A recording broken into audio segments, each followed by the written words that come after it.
ಯಾರಿಗೂ ಹಾಕಿಲ್ಲ, ಅವ್ರು ಹಾಕೋದೂ ಇಲ್ಲ. ಆ ಥರದ್ದನ್ನ ಮೂಡಿಸ್ತಿರೋದು ತಪ್ಪು. ಯಾರು ಕೂಡ ಮೂಡಿಸ್ಬಾರ್ದು. ಅದು ಬೆದರಿಕೆ ಅಲ್ಲ. ಸಾರಿ ರೀ, ಅದು ಬೆದರಿಕೆ ಅಲ್ಲ. ಯಾರಿಗೂ ಆಹ್ವಾನನೇ ಇರಲಿಲ್ಲ ಕನ್ನಡಿಗರಿಗೆ, ವಿದೇಶಿಗರಿಗೆ ಆಹ್ವಾನ ಇರುತ್ತೆ, ಕನ್ನಡದ ನಟ ನಟಿಯರಿಗೆ ಆಹ್ವಾನ ಇಲ್ಲ. ಇಲ್ಲ ನಮಗೂ ಕೂಡ ಯಾರ ಕೈಯಲ್ಲೂ ಒಂದು ಕಾಗದ ಕೊಟ್ರೆ ಅದು ಬರೋದಕ್ಕೆ ಒಂದು ಸ್ವಲ್ಪ ಇದು ಅದ್ರ ಕಾಗದ ಕಳಿಸೋ ಬದಲಿಗೆ ನೀವು ನಮಗೊಂದು ಫೋನ್ ಮಾಡಿಬಿಟ್ರೆ ನಮಗೆ ತುಂಬ ಖುಷಿ ಆಗತ್ತೆ. ಎಲ್ಲರಿಗೂ ಕೂಡ ಒಂದು ಆಹ್ವಾನ ಬೇಕಾಗತ್ತೆ. ಇವಾಗ ನಾನು ನಿಮ್ಮ ಹತ್ರ ಒಂದು ಹೇಳ್ತೀನಿ, ಕಲಾವಿದರು ಅಂತ ಹೇಳ್ತೀರ, ನೀವು ಟಾರ್ಗೆಟ್ ಮಾಡೋದು ಯಾವತ್ತೂ ಕಲಾವಿದರನ್ನ. ಈಗ ಒಬ್ಬ ಕಲಾವಿದರಿಗೆ ಹುಷಾರೇ ಇರೋದಿಲ್ಲ, ಅವ್ರ ಸ್ಥಿತಿ ಹೇಗಿದೆ ಅಂತ ನಿಮ್ಗೆ ಗೊತ್ತಾ? ಇಲ್ಲ. ಎರಡನೇದಾಗಿ ಅವ್ರು ಬೇರೆ ಕಡೆ ಶೂಟಿಂಗಲ್ಲಿ ಇರ್ಬೋದು, ಬೇರೆ ದೇಶದಲ್ಲಿ ಇರ್ಬೋದು, ಬೇರೆ ಊರಲ್ಲಿ ಇರ್ಬೋದು, ಇದು ಇರ್ಬೋದು. ಹಾಗಿದ್ದಾಗ ಅವರನ್ನೇ ನಾವು ಟಾರ್ಗೆಟ್ ಹೆಂಗೆ ಮಾಡೋಕ್ಕಾಗತ್ತೆ? ಆ ಕಾರಣಕ್ಕೆ ನಾನು ಹೇಳ್ತೀನಿ, ನೀವು ಹೋಗಿ ಅವ್ರನ್ನ ಕರೆದಾಗ ಅವರ ಕಷ್ಟ ಸುಖಗಳನ್ನು ನೀವು ಅರ್ಥ ಮಾಡ್ಕೋಬೋದು. ಈ ವರ್ಷಕ್ಕೆ ಪ್ರತಿಯೊಬ್ಬರು ಬಂದರೆ ನೀವು ಆಸನಗಳನ್ನು ಕೂಡ ಅವ್ರಿಗೋಸ್ಕರ ತೆಗೆದಿಡ್ಬೇಕಾಗತ್ತೆ, ಎಲ್ಲರೂ ಬಂದರೆ. ಅದಂತೂ ಸತ್ಯ. ಆ ಕಾರಣಕ್ಕೆ ಹೇಳ್ತೀನಿ, ವೇದಿಕೆ ಮೇಲೆ ಎಷ್ಟು ಜನರನ್ನ ಕೂರಿಸ್ಲಿಕ್ಕಾಗುತ್ತೆ, ಎಷ್ಟು ಕಲಾವಿದರನ್ನ ಇಡೋಕ್ಕಾಗುತ್ತೆ. ಒಬ್ಬರು ಮುಖ್ಯ ಅತಿಥಿಯಾಗಿ ಬರ್ಬೋದು, ಒಬ್ಬರು ರಾಯಭಾರಿ ಆಗಿರ್ಬೋದು. ಇನ್ನು ಉಳಿದಂಥವರೆಲ್ಲರೂ ಕೂಡ ಸರ್ಕಾರ ಕಾರ್ಯಕ್ರಮವನ್ನು ನಡೆಸ್ಕೊಡುತ್ತೆ.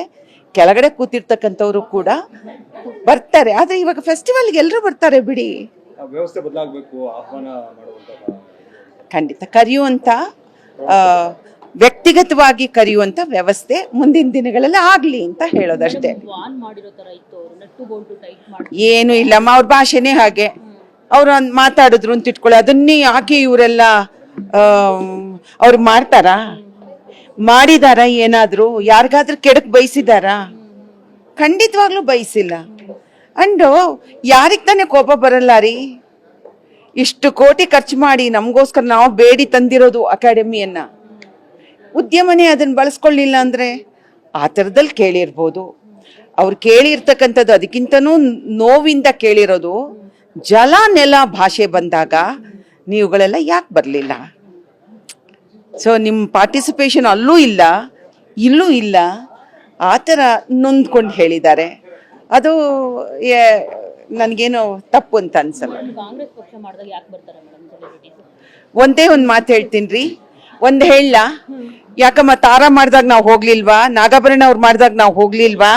ನಾವಿವತ್ತು ಕಾಂಗ್ರೆಸ್ಸು, ಅವರು ಬಿಜೆಪಿ, ಇನ್ನೊಬ್ರು JDS ಅಂತಂದ್ರೆ ಭಾಷೆಗೆ ಕಲೆಗೆ ಭಾಷೆನೂ ಇಲ್ಲ, ಅದಕ್ಕೆ ಯಾವುದೇ ಪಕ್ಷ ಇಲ್ಲ. ಪಕ್ಷಾತೀತವಾಗಿ ನಾವು ಒಬ್ಬರನ್ನ ಗೌರವಿಸ್ತೀವಿ.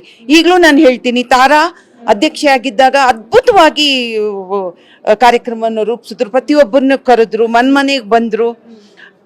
ಅದನ್ನ ಎಕ್ಸ್ಪೆಕ್ಟ್ ಮಾಡ್ತೀವಿ. ಮುಂದಿನ ದಿನದಲ್ಲಿ ಮಾಡ್ಲಿ. ಅವ್ರು ನಮ್ಗೆಲ್ಲರೂ ಆತ್ಮೀಯರೇ. ಅವ್ರೇನು ಕೆಟ್ಟದ್ ಮಾಡ್ತಿಲ್ಲ, ಒಳ್ಳೆ ಕೆಲಸನೇ ಮಾಡ್ತಿದ್ದಾರೆ.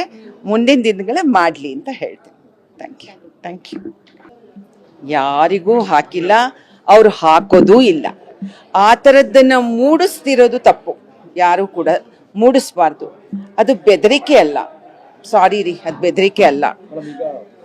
ಯಾರಿಗೂ ಆಹ್ವಾನನೇ ಇರಲಿಲ್ಲ ಕನ್ನಡಿಗರಿಗೆ, ವಿದೇಶಿಗರಿಗೆ ಆಹ್ವಾನ ಇರುತ್ತೆ, ಕನ್ನಡದ ನಟ ನಟಿಯರಿಗೆ ಆಹ್ವಾನ ಇಲ್ಲ. ಇಲ್ಲ ನಮಗೂ ಕೂಡ ಯಾರ ಕೈಯಲ್ಲೂ ಒಂದು ಕಾಗದ ಕೊಟ್ರೆ ಅದು ಬರೋದಕ್ಕೆ ಒಂದು ಸ್ವಲ್ಪ ಇದು ಅದ್ರ ಕಾಗದ ಕಳಿಸೋ ಬದಲಿಗೆ ನೀವು ನಮಗೊಂದು ಫೋನ್ ಮಾಡಿಬಿಟ್ರೆ ನಮಗೆ ತುಂಬ ಖುಷಿ ಆಗತ್ತೆ.